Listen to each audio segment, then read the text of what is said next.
Good morning, everybody.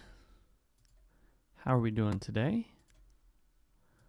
I am excited to be here. We're going to be doing some sprinting.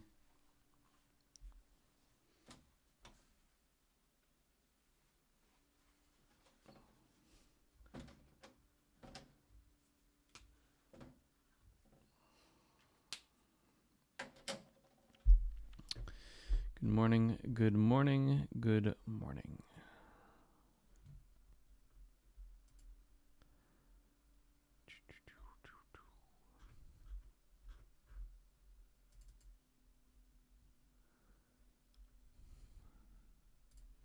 My goodness.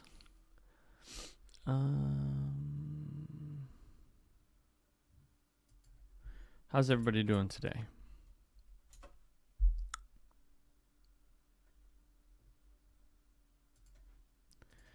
Let's do this.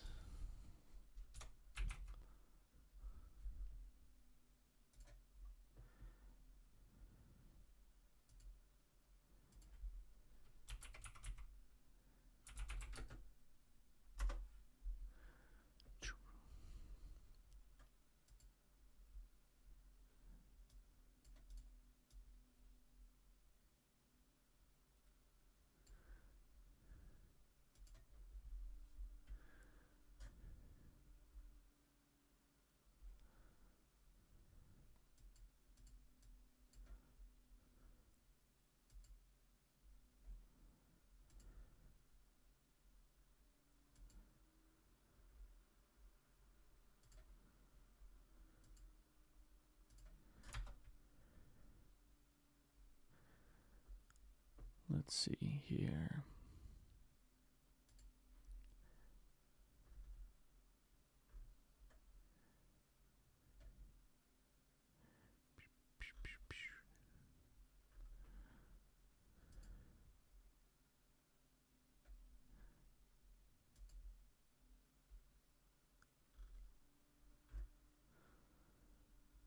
What's up, Strange?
I am feeling much better. Good morning, E. I'm feeling much better. I took a lot of time yesterday to just sort of take a breath and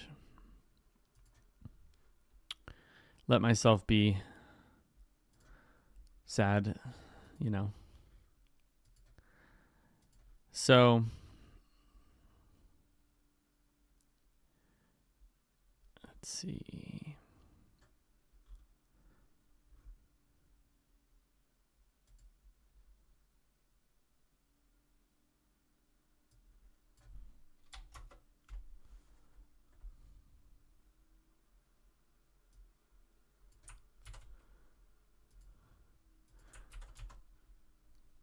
So I am feeling much better.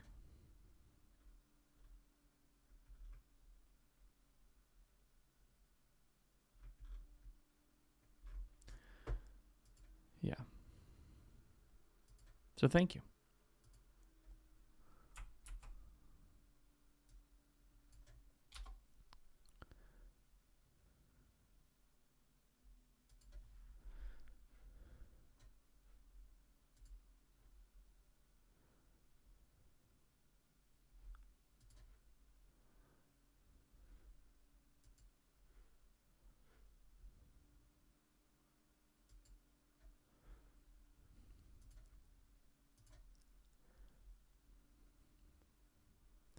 So we're going to be getting into sprints here. I have a couple things that I just need to do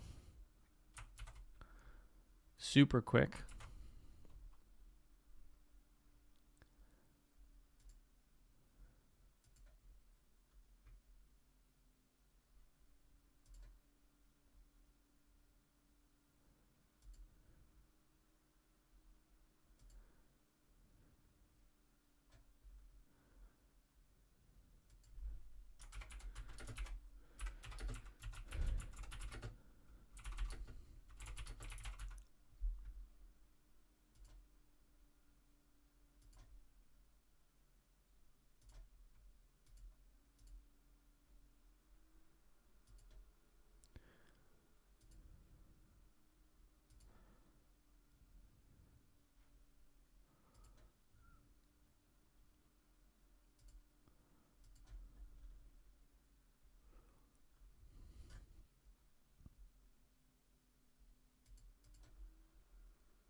All right.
So how's everybody doing today?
Yeah, today or this week has been rough.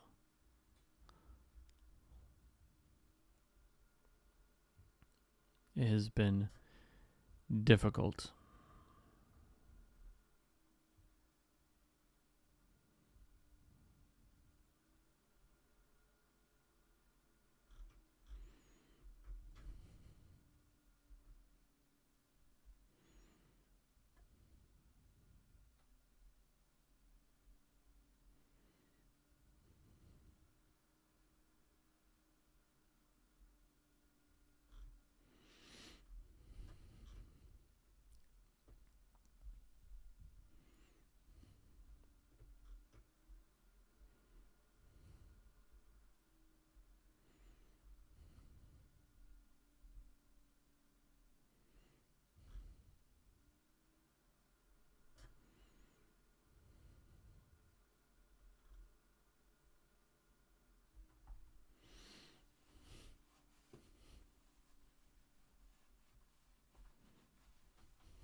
Oh, my.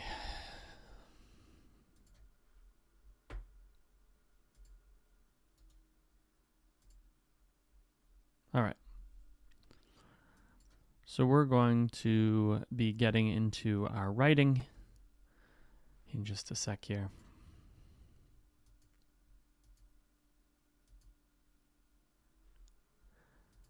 Oh, I need to...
All right.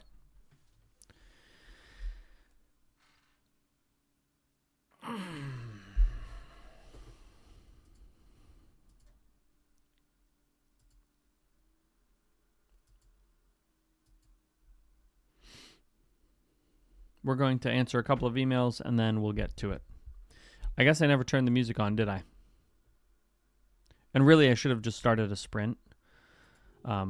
So we'll assume we're in the last 7 minutes of the first sprint because I got on here half an hour ago or at 7:30 and have just been working ever since. I've been taking care of miscellaneous stuff that has to happen before I get my day started.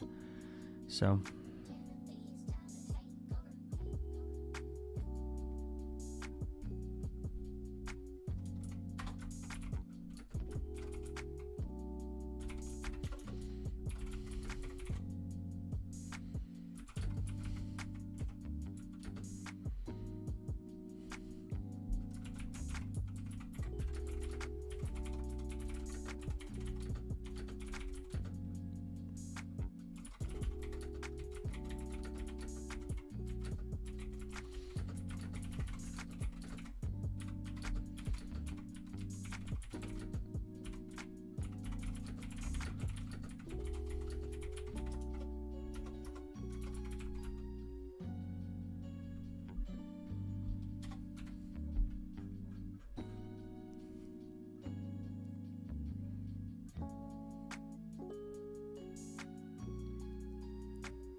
What's up, Red?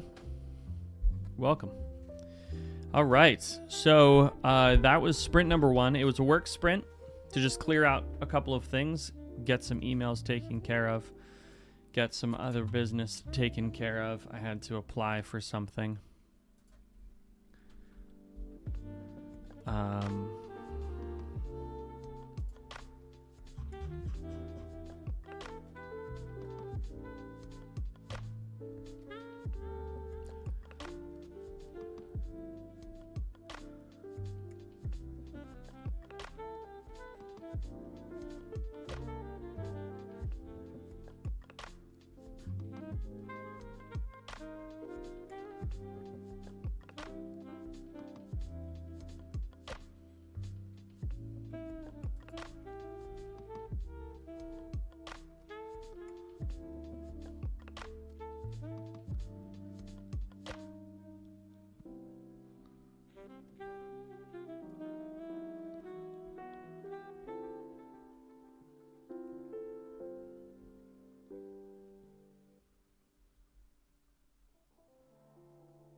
All right, so we're going to be jumping into our sprint here in a second.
All right, give me 1 second. I'm going to be right back. Red, I'll answer your question as soon as I get back, but I'm going to go use the bathroom before our sprint. 1 second.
All right. So, Red, question what am I currently reading? That's a great question. I'm actually rereading the first book in the 10 Realms series by Michael Chatfield because I'm supposed to give him a blurb. Oh, I'm supposed to do that today? Shoot. I'm not going to get to it today.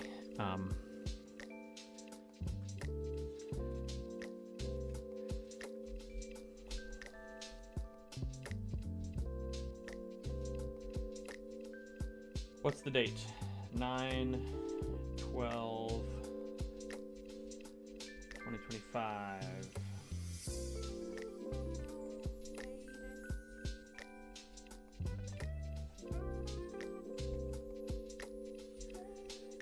But 10 Realms is, if you're into Lit RPG, you probably know this already, but 10 Realms is one of the OG series.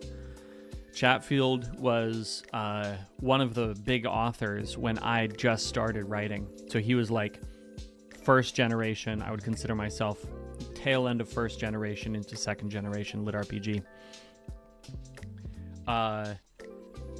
Honestly, I really enjoy his books. I think he's a great writer. He's got such a natural cadence. And his stories take really interesting turns, which I appreciate.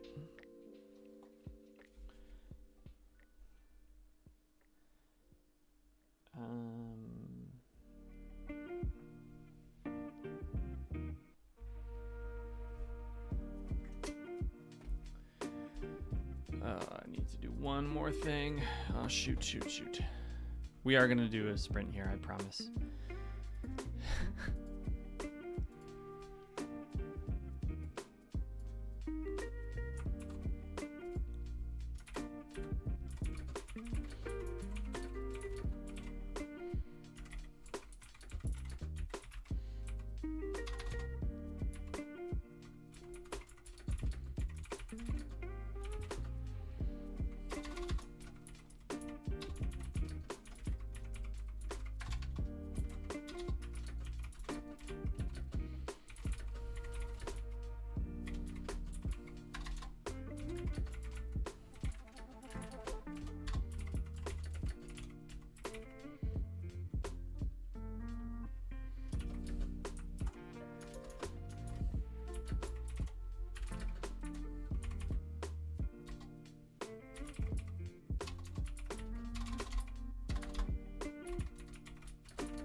Also, here's the thing.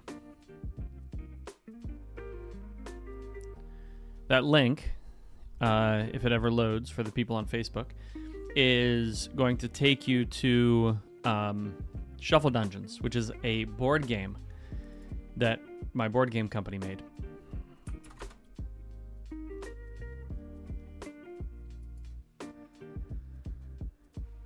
You guys should check it out. If you like games, it's super fun. All right.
So, it is time.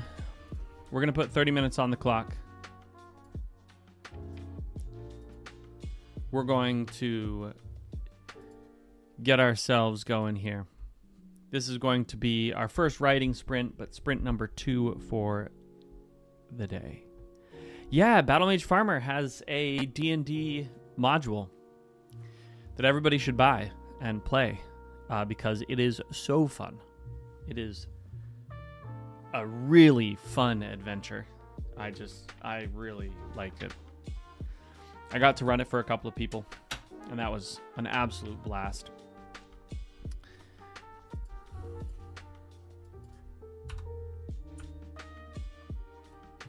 Absolute blast. All right, so 30 minutes on the clock. We're going to get some writing in. It's going to be a good time. Let's get to it.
Elevate.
way through.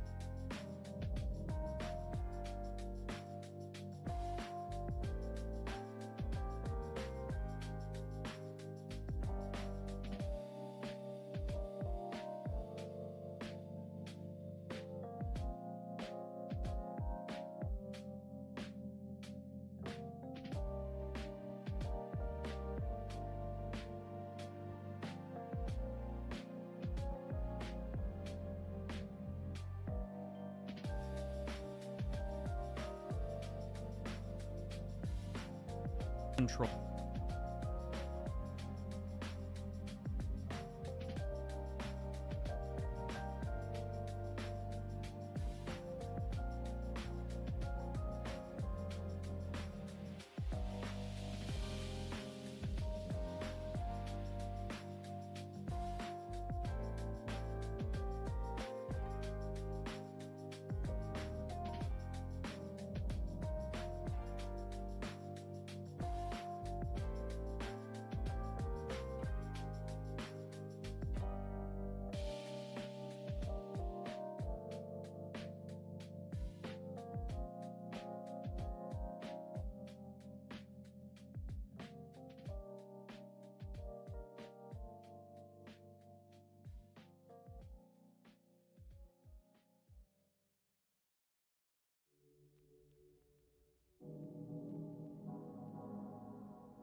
His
Look,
pattern.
All right, folks. Woo, how'd it go? That was actually a pretty good sprint for me. Very happy with how that ended up. Let's go ahead and see how it's going. Good morning, Neo. Welcome. Sanguine, welcome to you too.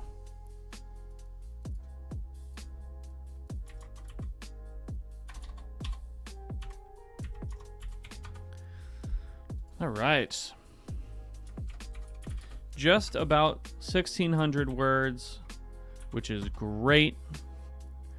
Love that, love that. All right. I'm going to step away for just a second. I'll be right back. And then we're going to jump straight into another sprint.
All right, folks. How's it going? 3,500 words is awesome. Sanguine. Hey, Zena. Zena? I never remember how to say your name.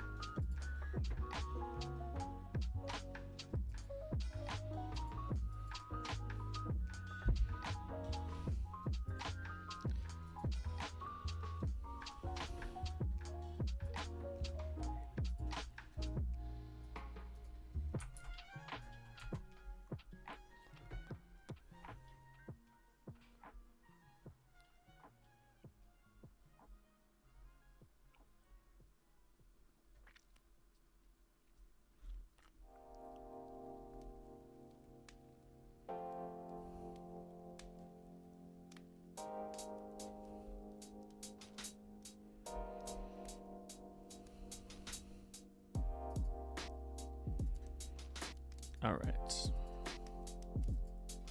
I have 17 credits.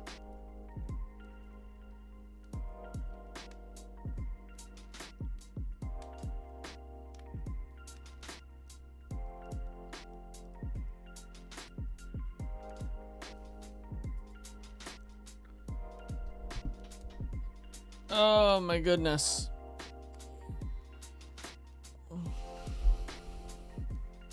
Zaina.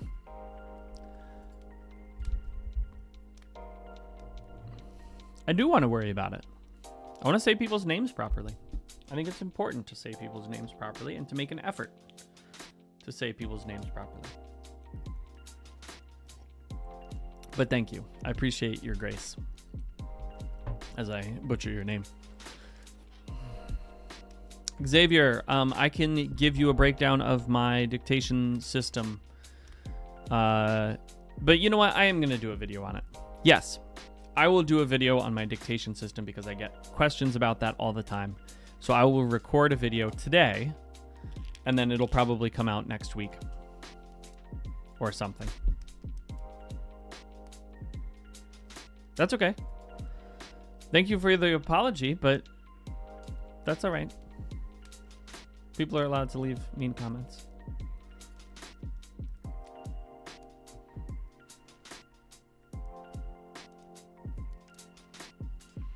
Oh, thank you, Jessica. I appreciate that. Hey, thank you. I appreciate that. That is very kind of you.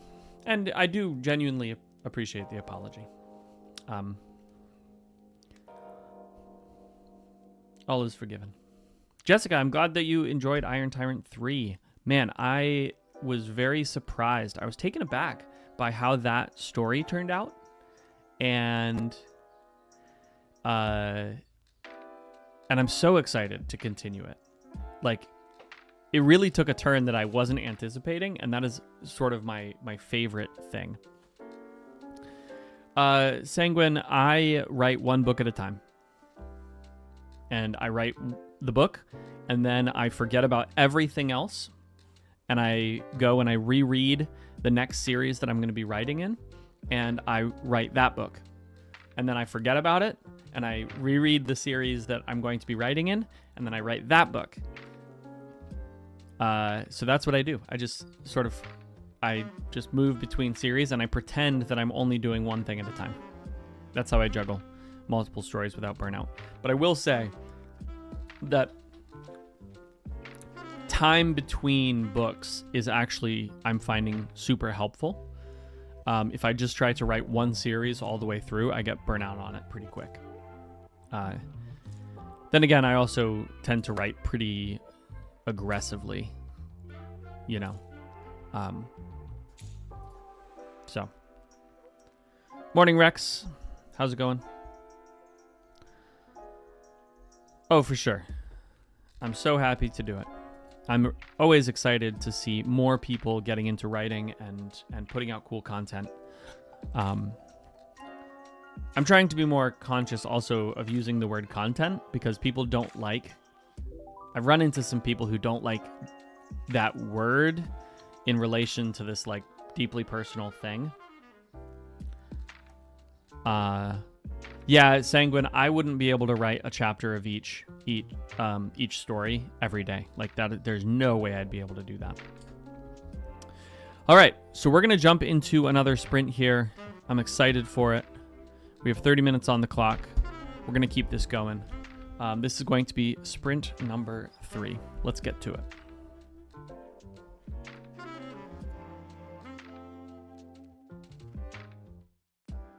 Tear his flesh to pieces.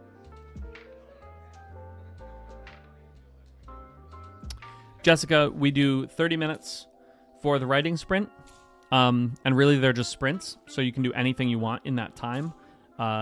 I don't answer questions and I don't talk during the sprints because I'm dictating. And so I'll mute my mic, I'll dictate for 30 minutes, and then we'll have a couple minutes to chat, and then we'll do it again. And we just run as many of them as we can before I either burn out or we get to 12. So very casual. You can do anything during that time. I recommend writing, of course, but you can chat among yourselves. It's all good. We listen to music and chill music, and we try to get some writing done. So here we go.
if you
excellent.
Inside.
Maestro.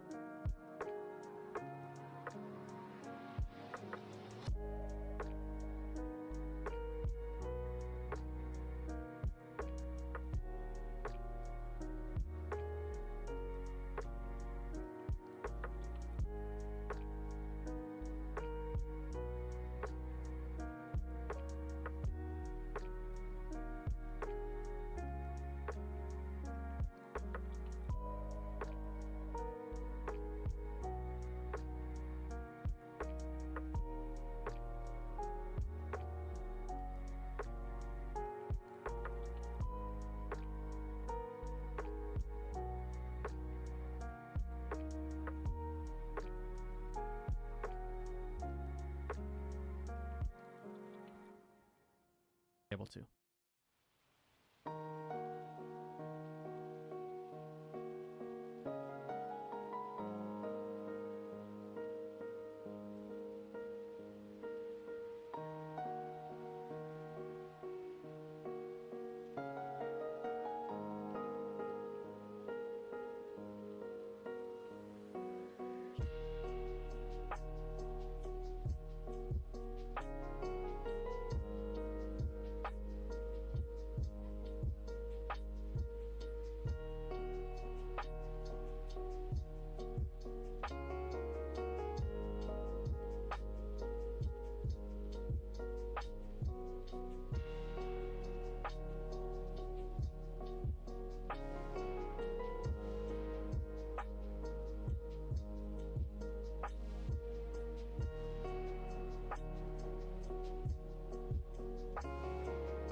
All right, folks. So that was sprint number 3.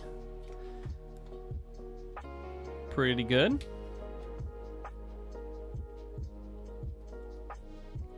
Pretty happy with how that turned out. Let's see where we're sitting.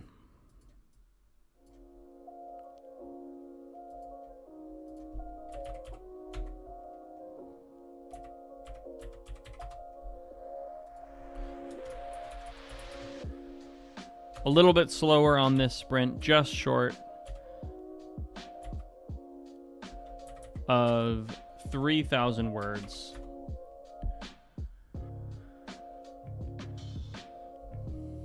Good job, Xavier. Well done.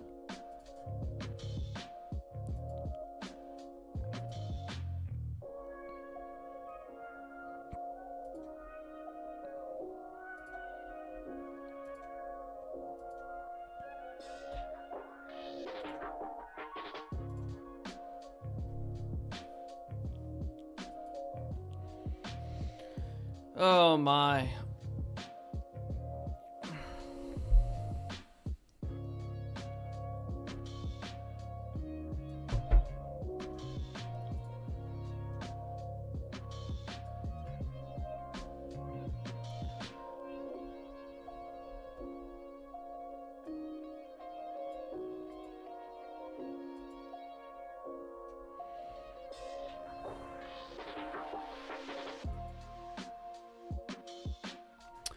No, Big Rig, I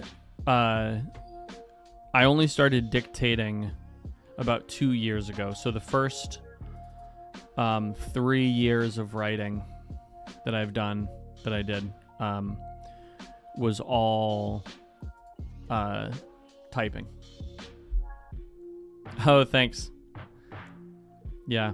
So this isn't my my official logo anymore. I've changed my logo, but this is it's called Inchinchim, and it's a Adinkra symbol. So I grew up in West Africa, and sort of adopted this as my life motto. Is probably not the right way to say it. This is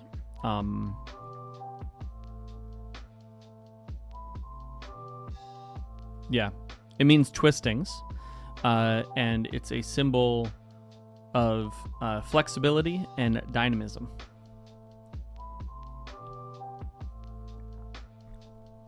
So that's where that symbol comes from, and it really just means that it means the path is twisted, right?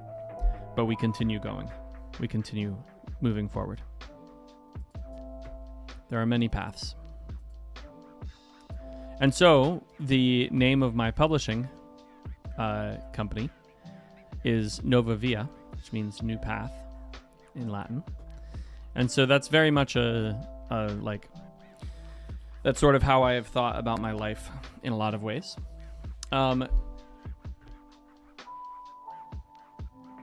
Yeah, so Big Rig, dictating I find is a lot faster. It's about 3 times faster for me. Sanguine, what are my thoughts on some of the Russian authors? I started getting into lit RPG actually after reading, and decided to write my own lit RPG after reading Way of the Shaman.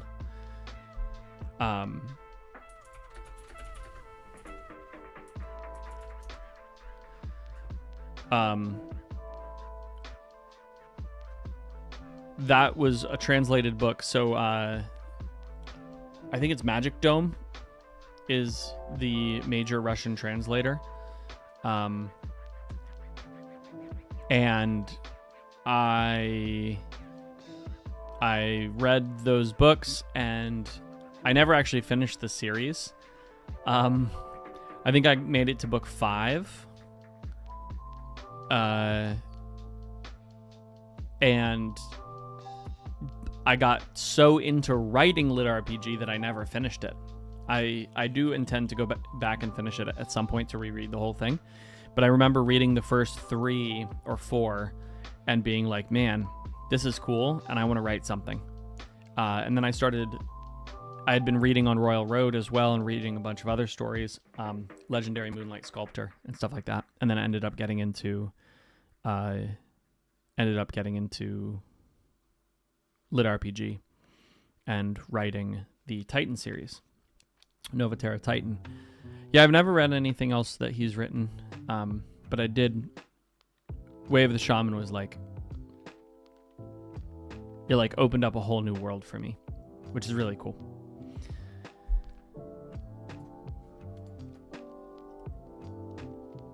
Yeah, I ended up getting into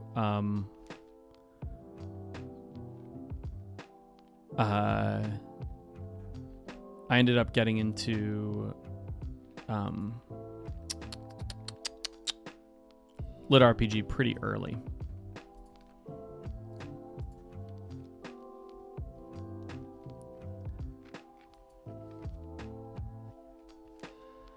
All right. So I'm trying to decide. I think I'm going to edit what I have. And then I think I need to do some plotting. I just don't know where this book is going. Which is a problem.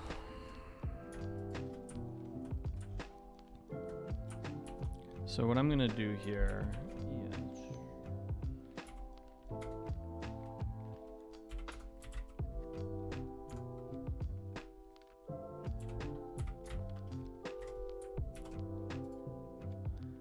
I'm discovering that I really just don't have a good direction.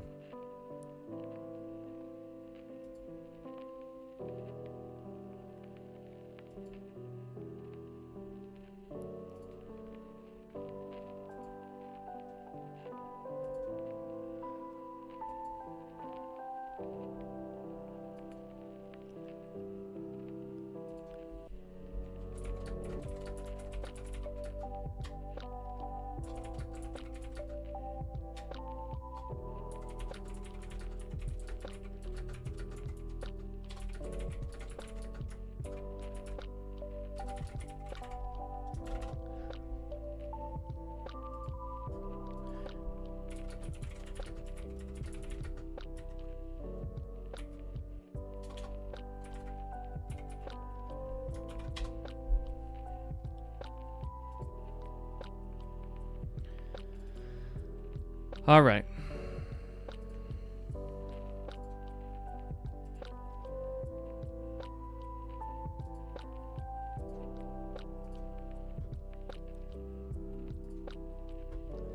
So let me get these processed and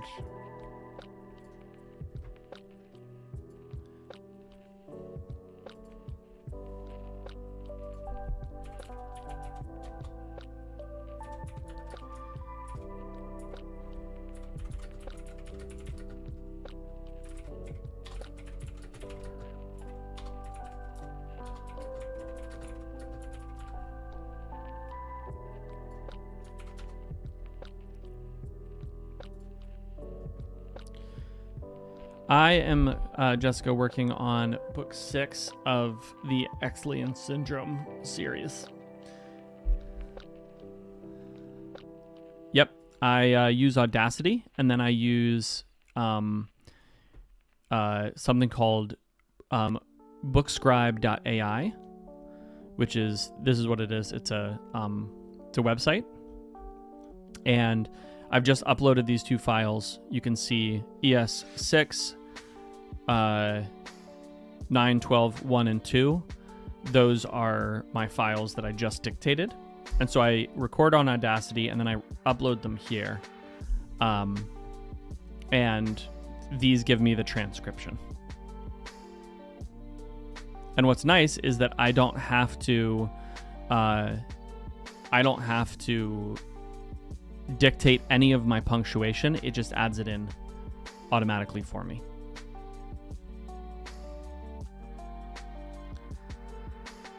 So while these are processing, I'm going to begin doing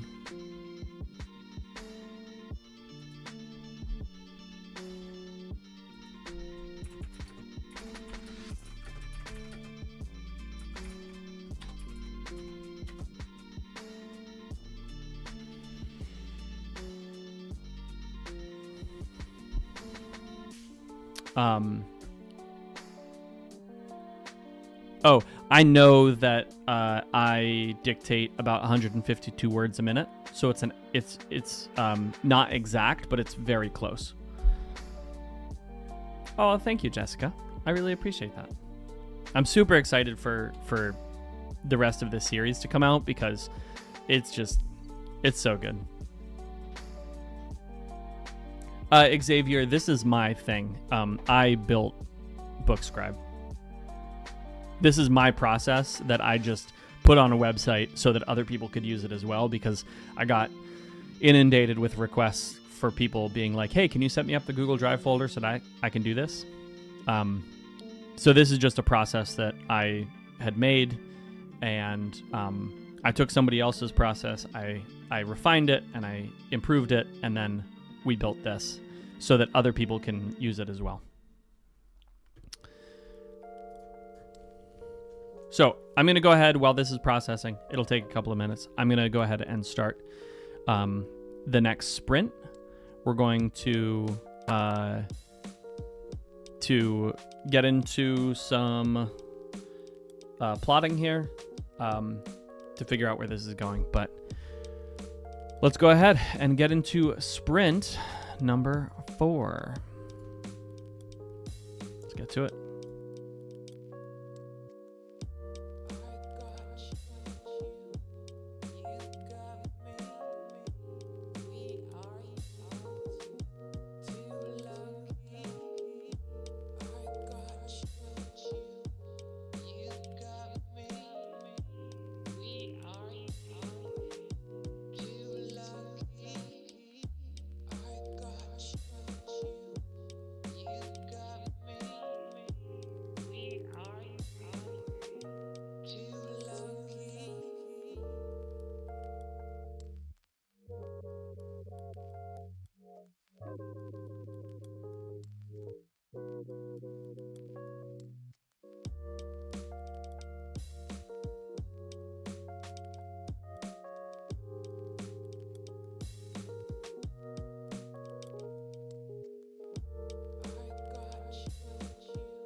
All right, folks. So that is sprint number 4 done. Cool. Let me, oh. Well, thank you so much for that super chat. Big Rig, I will be back in 1 minute, and then I will answer your question, so stick around for that. Thank you for your super chat. Let me be right back with you.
Okay, so I am back. And what I might do, actually, is just show you what my process is. So the question that Big Rig Butters is asking is, what's the bird's eye view of my outlining process before I begin a writing session? Do I outline the whole book up front and just run through section by section, or just the major plot points? So a couple of caveats before we get started here. First and foremost, I am a discovery writer by nature. That is to say, I spend relatively little time plotting and much more time just sort of making things up, right? I like to discover my story and what the characters are going to do and how the characters are going to react, just like I would if I was reading the book for the first time. In fact, often as I'm writing, my writing process is as if I simply opened up the book to the first page, right? This book that hasn't even been written yet, and I simply tell the story from beginning to end, right? And dictation is what allows me to be able to do that. I could do that typing as well. It's just a little bit slower, right? But dictation, it's literally like I'm reading the story off of the page. It's just that the pages don't exist yet until I read them. So with that, let me walk you through how I outline my stories, okay? And what I'm going to do here is, you know what? I will just go ahead and use the story that I'm working on right now. No, I don't like to give spoilers for that, so I'm not going to do that. I'm instead going to create a new all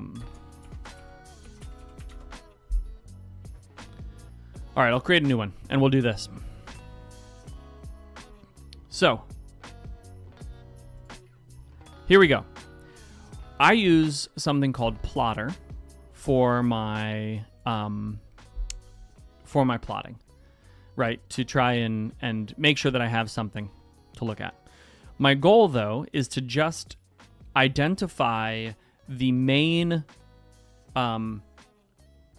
pieces of each chapter, right? The sort of core concept of each chapter.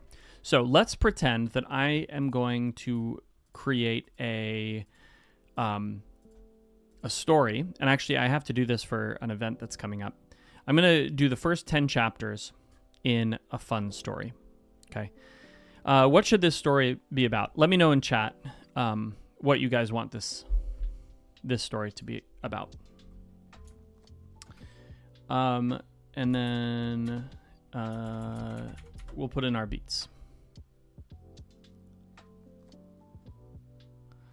And we'll change this to orange because I like orange for this part.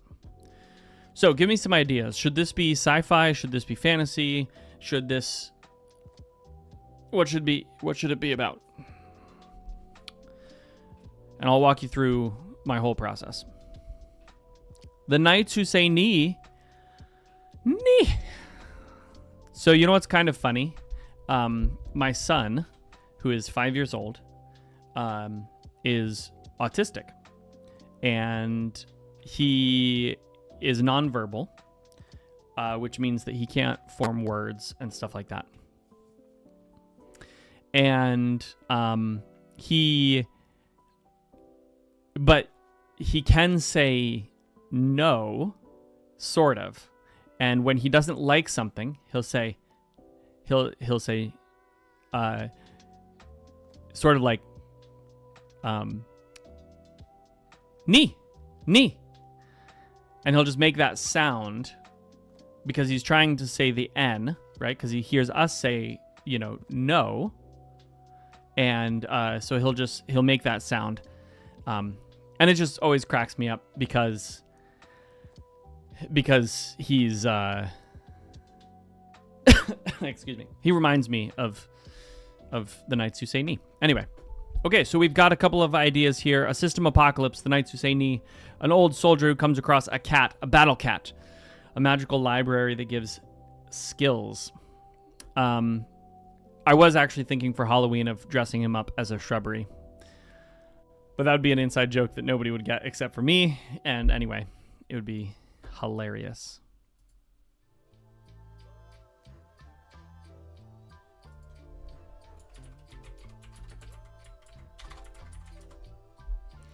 All right, so we're going to say that this is a system apocalypse with an old soldier who discovers a magical book that gives him skills. Okay? So we're going to take all of the little, or a bunch of little pieces here. So first of all, it's a system apocalypse. There's a soldier who finds a book that gives him skills. Okay? We have to decide whether this is going to be modern day or fantasy. Let's say we're going to write a fantasy book. Okay. So the system has arrived. Massive pillars have dropped in all over this world, and these pillars, anybody who touches them gets skills or gets the system, right? And the nations are going to war or have gone to war in order to capture these pillars. I'm just making all of this up, off the top of my head. So they've gone to capture these pillars and are essentially just drafting everybody into the army because they're desperate to gain control of them so that they can study them, and because the more pillars you control, the better you can control sort of the power structure. So we have an old soldier who was supposed to be getting out of the military, but these draft orders have come down. And he stumbles, or he tries to flee, okay? So that's our setting. He's trying to flee because he doesn't want to go back into the military. He's sick and tired of it. He's ready to get out. But he's going to stumble across this book. So let's go ahead and get started. So our first scene, or our first chapter, what is this going to be about? It's going to be about the introduction of the main character.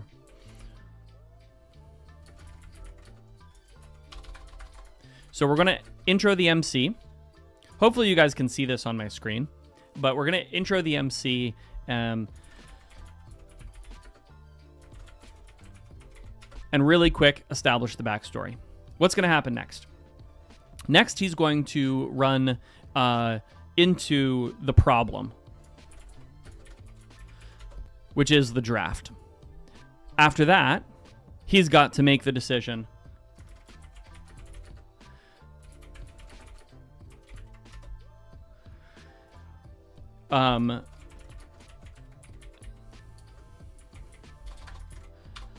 But after he makes the decision to run, he's being hunted down, right?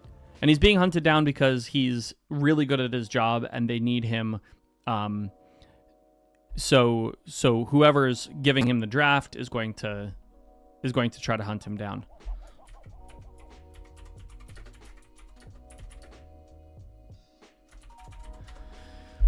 So by chapter 5, he needs to have stumbled into the book. He needs to have discovered it, because this book is what's going to give him his powers. And now we're at an interesting point, right? So we have these 5 chapters. This is just we're just sort of brainstorming on the flow of the story. He's got this book. He could do one of two things.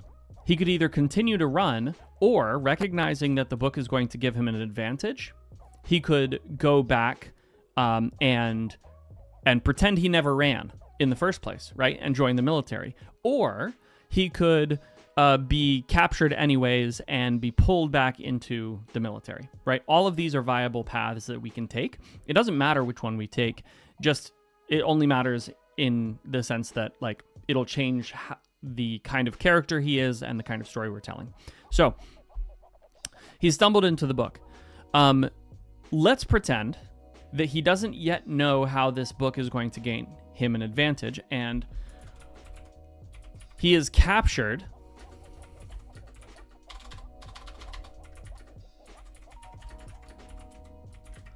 and so he's captured and tossed in prison.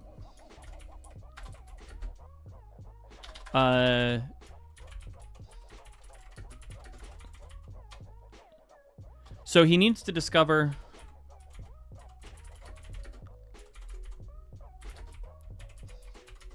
he's going to discover the book's effect. He's also going to need to, but we're going to move that actually to, actually, no, that is going to be while he is in prison. Because the book's effect is going to be that it tells him what's going to happen in the next 24 hours. So the book actually tells the future, right? And nobody else can see it. It's just stuck to him. And it tells him when he can ask it a question, and it will tell him what is going to happen, sort of in answer to that question. Okay. And there are a limited number of uses a day. So when he starts out, he can only use it X number of times a day. You know, we can decide how many times that is. Twice, 3 times. We'll say 3 times for now. Okay. And so we'll just add.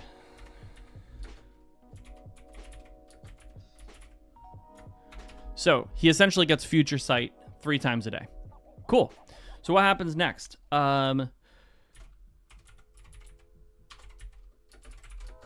He discovers that if he doesn't, or he discovers that they're going to form a Death Legion, and that if he doesn't join the Death Legion, he'll end up being executed. Okay, so he joins Death Legion. Okay, cool.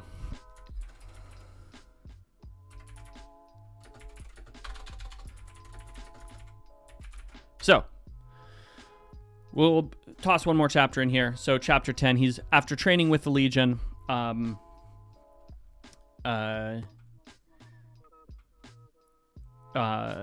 Stops theft. Okay, so he has to do something with the book now. So after training with the Legion, somebody tries to steal something from the commander. He ends up getting blamed for it and pin it on him. He ends up getting blamed for it. So he uses his future sight to stop the theft.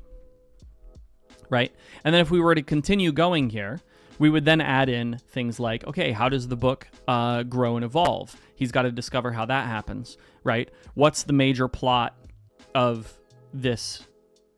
Like, what's his ultimate objective? His ultimate objective is actually what we set in the very beginning, right? He makes the choice to run. That's the ultimate objective, is getting free from this and no longer having to be in the military. So we're going to work towards that goal over the course of the book. But now that we've gotten our chapters done, let's go ahead and figure out what's actually going to happen. That's where these beats come in. So for anybody who isn't aware, a story beat is a moment in your story that produces some sort of plot movement, right? So a scene would be an argument between two characters, let's say, right? A scene is like, this is going to happen. And the beats of that scene are the conflict is introduced. The two people argue about it. One of them gets angry and slams the table, right? Each of those are things that happen inside of the scene to create the effect, the emotional effect that we want. We're going to do the same thing here with our chapters, right?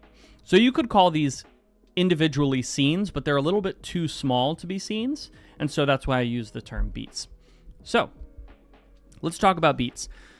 We need to intro the MC and establish a backstory. So where do we first find our main character? What is he doing? Cleaning his... I don't know how to spell. We're going to say that he's cleaning his equipment for the last time. Why are we going to do that? Well, because it allows us to establish who he is and as a person and where he is in space, right? He's in the military camp. He's cleaning his equipment. He's somebody who meticulously cares for his equipment because he's a good soldier, right? He's somebody who's highly respected. So we can say turning it into the armory, right? And maybe the armorer tries to convince him to stay. Tries to convince him that he should remain instead of retiring.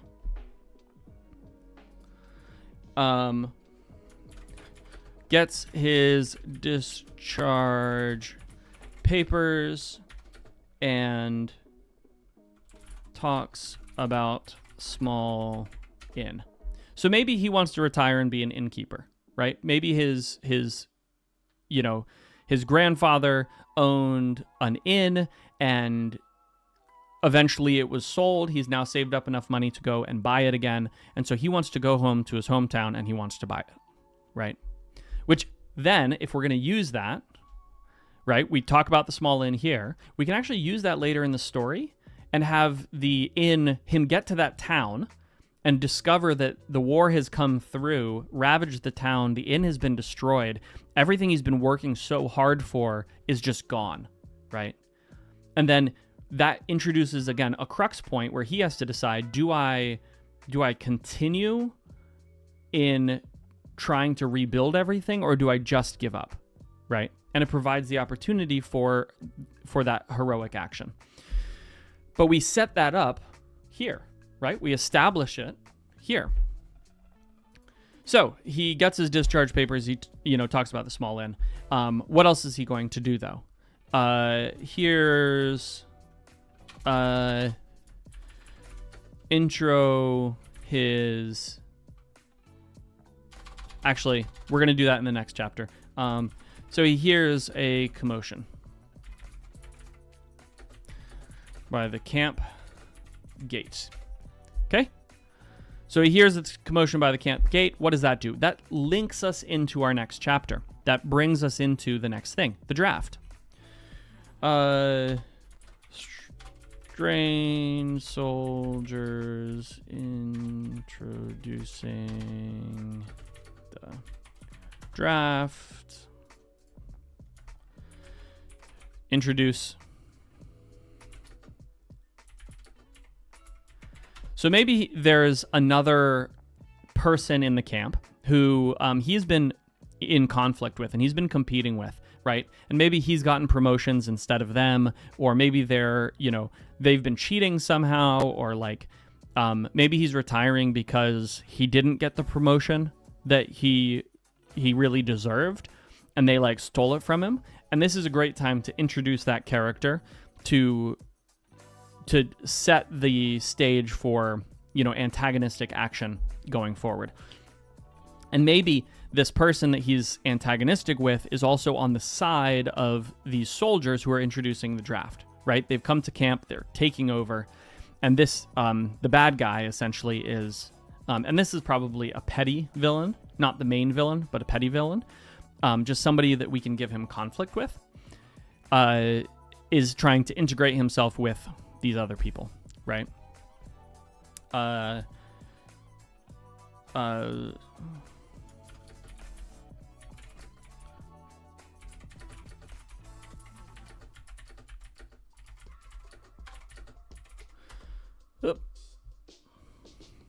Hello, how are you? So we got a question about plotting and my model for plotting. And so I'm demonstrating my model for plotting. That's what's going on, Aaron. So a soldier maybe tries to protest and gets smacked down, right? Or maybe even executed on the spot, depending on how grimdark you want this system apocalypse to be. So the hero slips away and joins other soldiers. Actually slips away and goes to grab his stuff because he's hoping to get out of the camp before all of these changes come through, right? And so this is where he hears others talking outside his tent, and he has to make a decision, right? Does he stay or does he go? And one of the ways that you can make this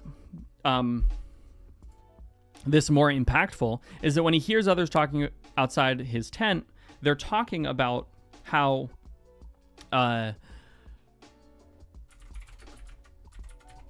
his nation is being invaded, right? And so this draft is really calling people to defend the borders of the nation. And he has to decide, am I going to be heroic and, you know, sacrifice myself for this country, or am I going to be selfish and try to flee?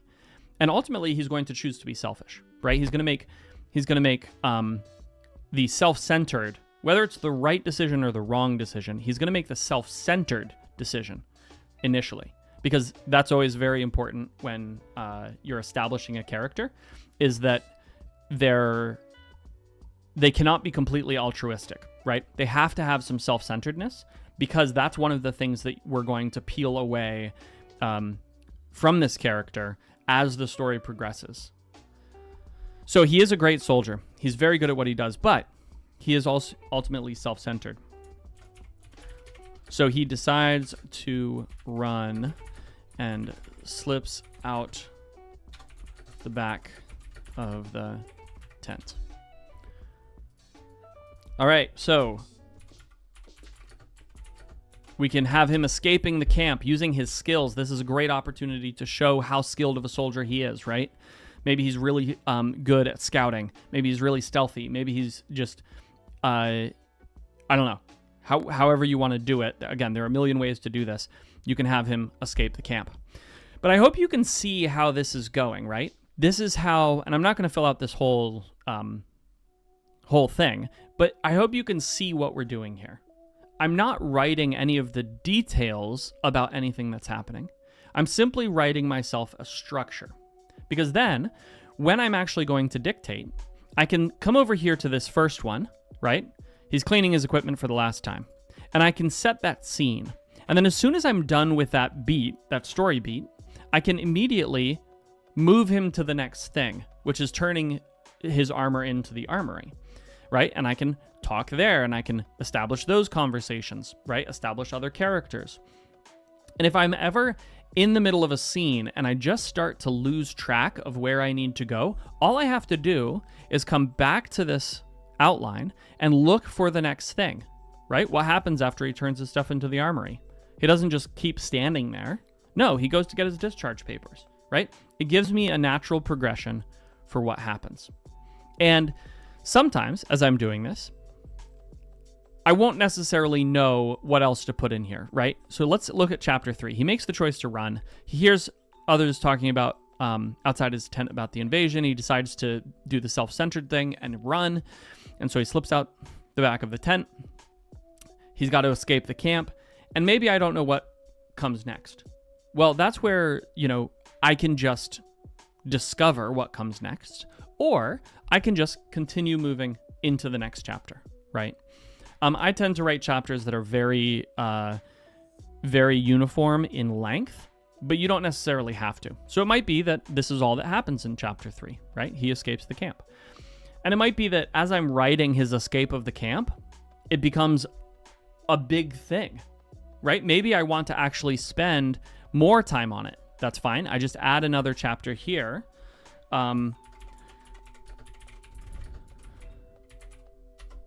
Nearly getting caught, right? And then I add in his adventure.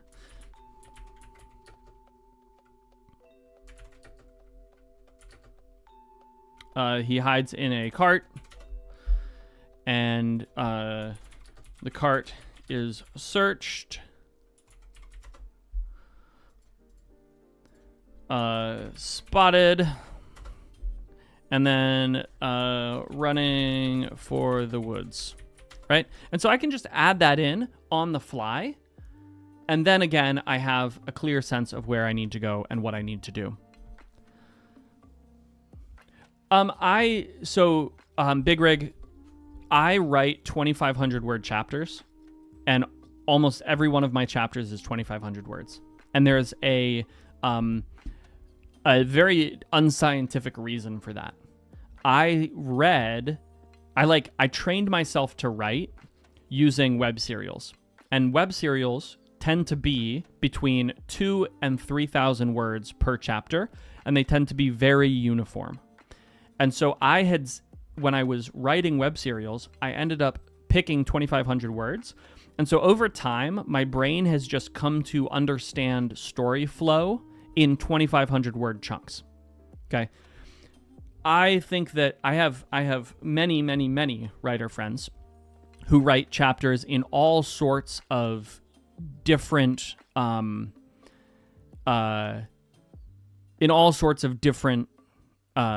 lengths, and they'll have short chapters and long chapters, right? And they use those chapter lengths in order to control the flow of their story. I don't do that. I use 2,500 word chapters that are very uniform, and I use what happens in the chapter to control I use my beats to control the flow of the story, right? So web serial stuff would be Wattpad. It would be Royal Road. If you're writing for girls, you typically are going to be on Wattpad. If you're writing for guys, you're typically going to be on Royal Road. Okay. Those are obviously incredibly broad, generic overgeneralizations, but content on Royal Road tends to be read by a more male audience, predominantly male audience, and content on Wattpad tends to be written for and read by a predominantly female audience. Dolt asks, do I prefer to start from chapter 1 in my outline or the payoff chapter first? Honestly, it depends. Often I'll start from chapter 1 to get the beginning started, and then I'll actually go back to the end, and I'll start adding in content, or I'll start adding in things where I know, right? Sometimes, because often I have 47 chapters in my book, or 45 chapters in my book. And so I'll list out all 45 chapters, and then I'll go in and I'll be like, okay, this needs to happen approximately chapter 20. This needs to happen because that's the midpoint, roughly the midpoint of the book. This needs to happen chapter 37. Chapter 37.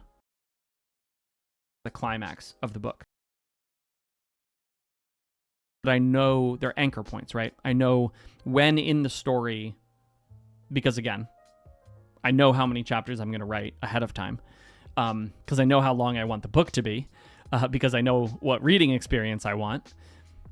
So I can choose where in the chapter flow these things happen, and then I fill in the story around it to make sure that it works.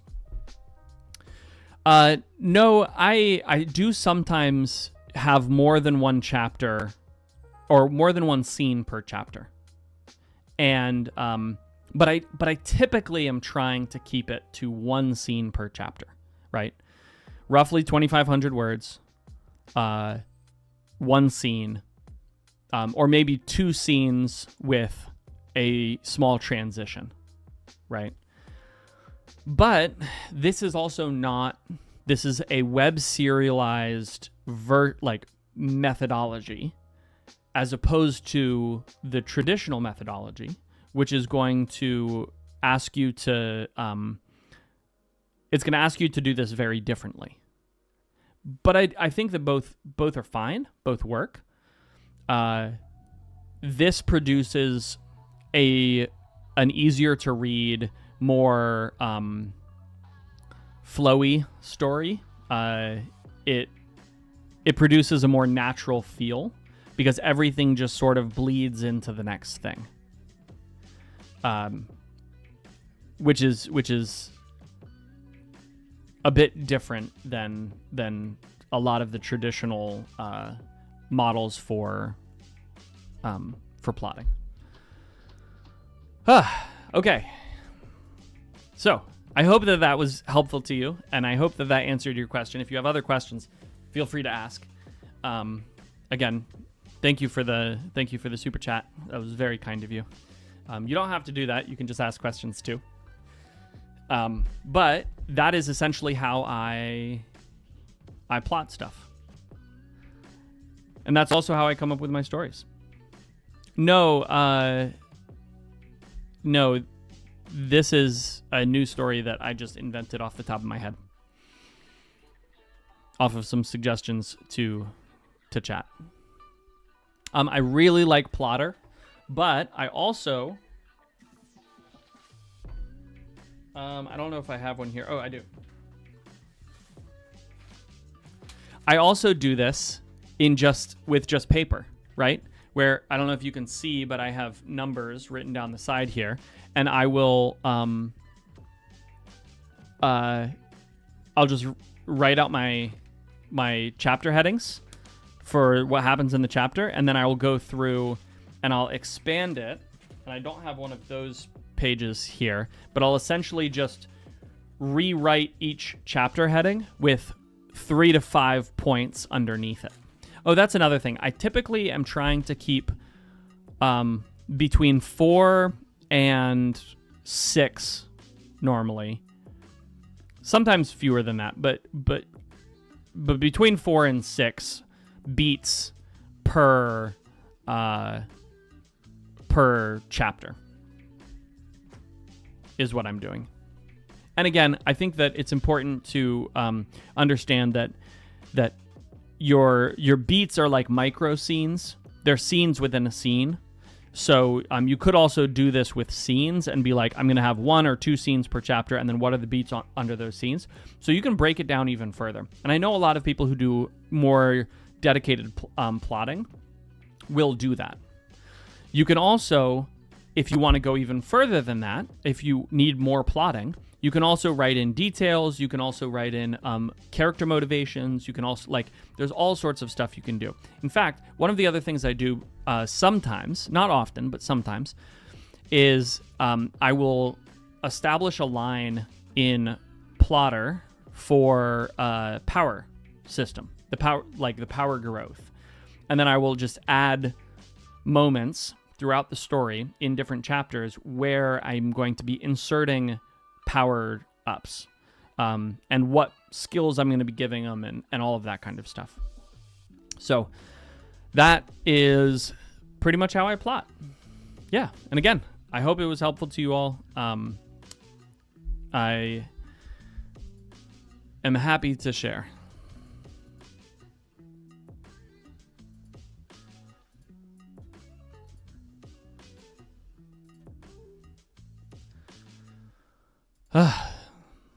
Now I need a drink.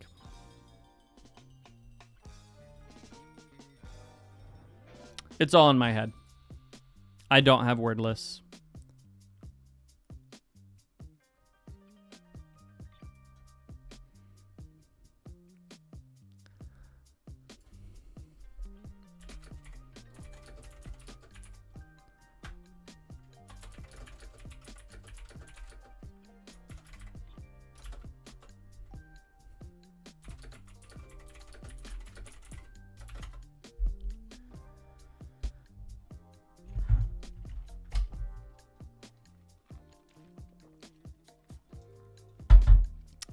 All right. So I'm going to do another plotting sprint. And yeah, let's keep it going. So this is going to be sprint number 5. Web serials, Strange Tales, are stories that are written serially, which means that they come out one chapter at a time, and they're released on the internet. That's what a web serial is. So if you go to Royal Road, all of those are web serials. All right, so sprint number 5. We're going to get back into some plotting. I'm essentially going to be continuing in what I'm doing, or what I just talked about. So you can see here, I'll show you super quick. This is the book that I'm currently plotting, and so I'm going through and I'm filling out the scenes, or the beats. So, all right, let's get to it. 30 minutes on the clock, and this is going to be number 5.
All right.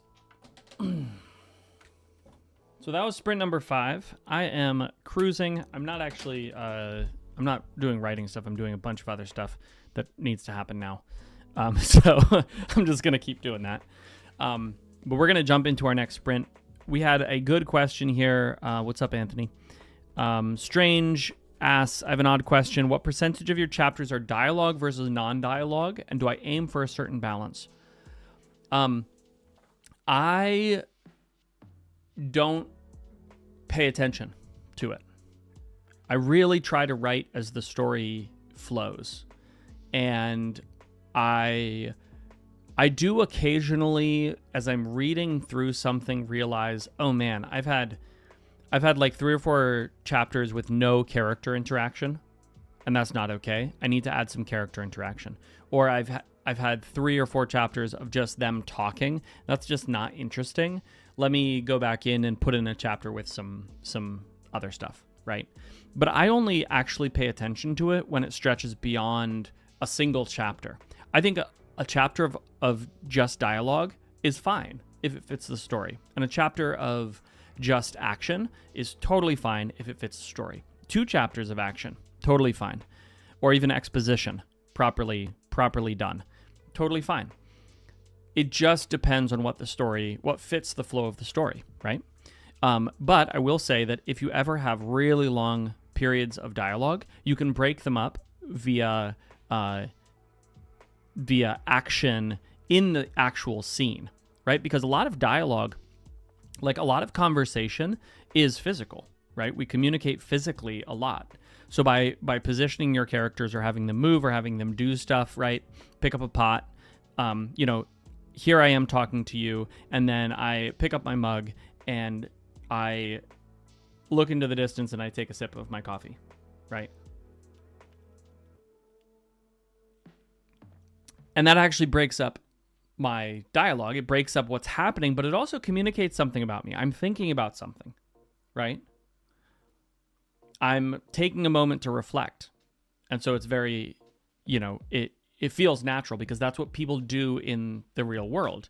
In the same way, if I'm just, my character is doing something off by themselves and they're by themselves for an extended period of time, I need to introduce some sort of interaction between them and their environment, or them and themselves, or them and the reader, or them and another person, right?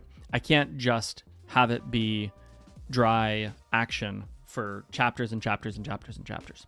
So what I would say in answer to that question is that I don't aim for a balance inside of a chapter, but I aim for a balance inside of a couple of chapters to make sure that I'm not all the same sort of emotional beat.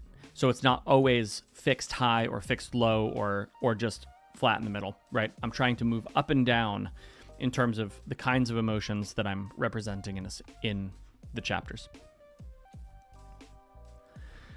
Yeah, if you have 17 chapters of poorly written dialogue, what I would suggest is that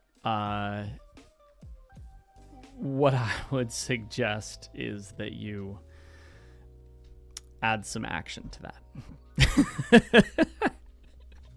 It's pretty funny. Hey, it looks like some people are getting some work in though, Bob. 2,200 words, love that. Big Rig, 1,400 words, love it. This is good. People are getting some stuff in.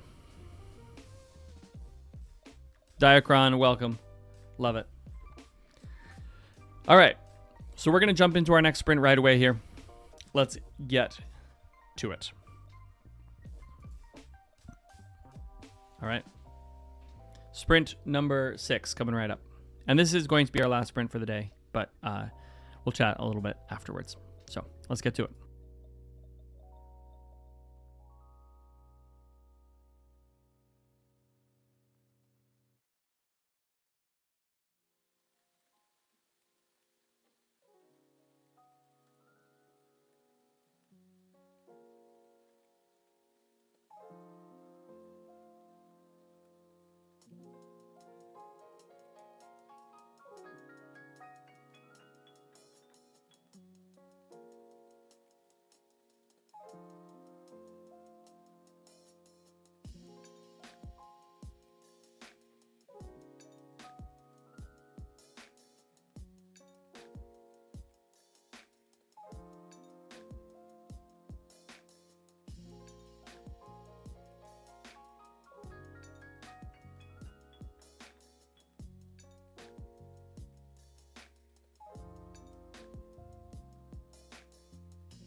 Hi, Jamie. The reason is because we're doing a sprint.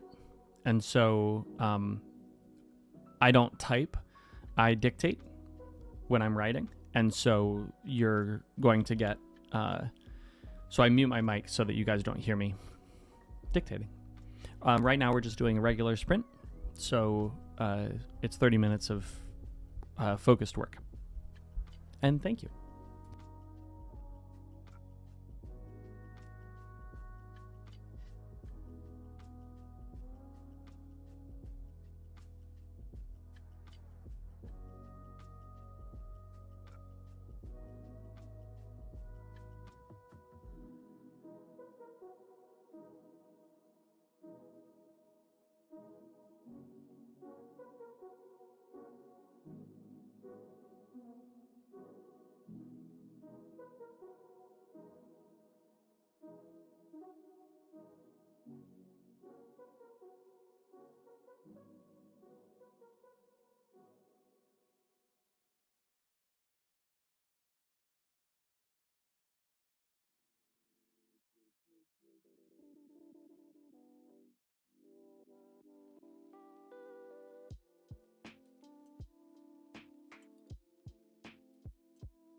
All right. That was sprint number 6 and the last sprint that we're going to do today. So, first of all, thank you all so much for hanging out with me. It's always super helpful to have other people hanging out to get some work done. I made some good writing progress, made some good plotting progress, had a great conversation about plotting. It sounds like you guys had a great conversation about potatoes. Pretty funny. That's awesome. Love it. So I don't sprint on the weekends, but I'll be back Monday morning, 7:30 a.m. Eastern Standard Time. I will be sprinting. I probably won't be back on Tuesday morning because we're going to be kicking off the, or if I am on, it'll be a little bit later in the morning. We're going to be kicking off our Kickstarter for the sheep, which I'm going to link to you because promotion. But I do these usually Monday through Friday, 7 a.m. Eastern Standard Time, or 7:30 a.m. Eastern Standard Time till noon-ish, every day. But this is the project that we're kicking off in a couple of days, next week, next Tuesday. I'm super excited about it. But yeah, anyway, I thank you all so much for hanging out. I hope you guys just have an absolutely wonderful rest of your day, a wonderful weekend. So I will see you. Oh, thank you. Thanks so much. I'll be back here next week, next Monday. And maybe I'll try to do a full stream Tuesday. I'm not sure yet. I'll have more information about that on Monday. All right. Thank you all. And have a great weekend. I'll see you later.